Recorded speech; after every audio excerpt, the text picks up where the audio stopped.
Salut à toi cinéphile de l'extrême et bienvenue pour cette nouvelle critique à l'arrache où on va parler de Star Wars épisode 8, Les Derniers Jedi, réalisé par Rian Johnson, un putain de réalisateur qui avait déjà fait Looper, qui était juste magnifique. Attends, tu crois vraiment que je vais te faire une critique à l'arrache pour le nouveau Star Wars? Juste une critique à l'arrache? T'es sérieux? Évidemment que non. Là, c'est juste pour te donner un a priori de ce que je pense du film avant de passer aux choses sérieuses avec une critique critiquable qui sera bourrée d'analyse avec de l'humour, j'espère. Et donc cette critique à l'arrache sera sans spoil et par contre la critique critiquable sera avec du gros spoil. Synopsis.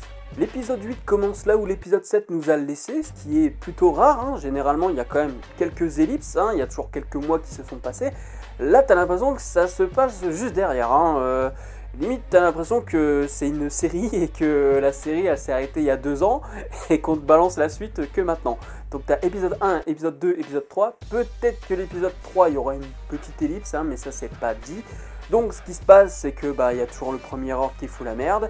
On a Rey qui est parti voir Luke et on a Leia qui essaye de se démerder tant bien que mal avec la résistance. Pour la faire courte, c'est un très bon Star Wars, franchement il est vraiment très bon. Alors certes il n'est pas parfait hein, parce qu'il y a quand même des choses à lui reprocher, mais ce qu'on ne pourra pas lui reprocher, et ce qu'on a reproché à l'épisode 7, c'est que ce n'est pas un copier-coller de ce qui a déjà été fait, hein. Alors là clairement pas, il y a beaucoup de nouveautés, il y a des choses que je n'avais jamais vues, que je n'ai jamais lues, même si j'ai pas lu tous les comics et que j'ai pas encore lu de romans, mais en tout cas dans tout ce qui est Legend, j'ai jamais vu ça. J'ai jamais vu ça, clairement, je me suis dit tiens, il y a vraiment de la nouveauté là. Là on tient quelque chose.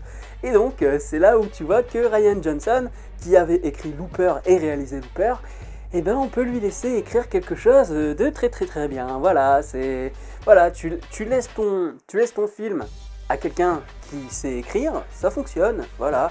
Après je dis pas, hein, Star Wars épisode 7, j'en ai déjà parlé, c'était une manière de revenir aux sources, d'essayer de faire plaisir à la fois aux anciens fans et aux potentiels nouveaux fans. Voilà, enfin je vais pas revenir sur l'épisode 7, hein, je ferai une petite fiche là normalement, une ancienne critique d'il y a 2 ans quand même qui date, mais en tout cas j'en ai déjà parlé de ce petit point.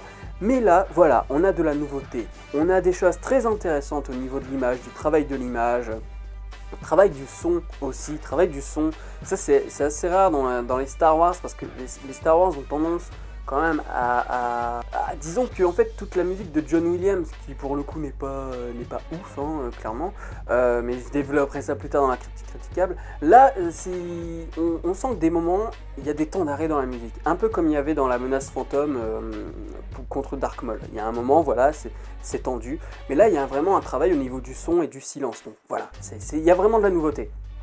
Après voilà, je ne vais pas vous parler tout de suite des problèmes. Voilà, je vais rester sur c'est un très bon film avec ses défauts, voilà. Faut que j'arrête de dire voilà, voilà. Donc c'est un très bon film avec de la nouveauté, avec du spectaculaire, avec de l'émotion, il y a vraiment beaucoup d'émotions.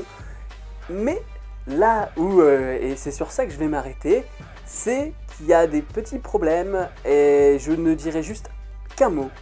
Et vous verrez plus tard dans la critique critiquable ce que je veux dire par là. Ce mot c'est burlesque. Burlesque, voilà, je pense que ceux qui l'ont vu savent très bien pourquoi je dis burlesque, clairement, et je vais pas développer là-dessus. Tout ce que je peux vous dire, c'est que c'est vraiment un très bon film. Ceux qui n'étaient pas fans de Star Wars 7 ne seront peut-être pas déçus de celui-là, parce que voilà, justement, il ne fait pas un effet miroir avec ce qui a déjà été fait, il propose des nouvelles choses.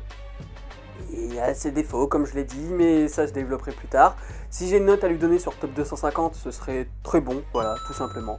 Pas top 250 parce qu'il a ses faiblesses, hein, clairement.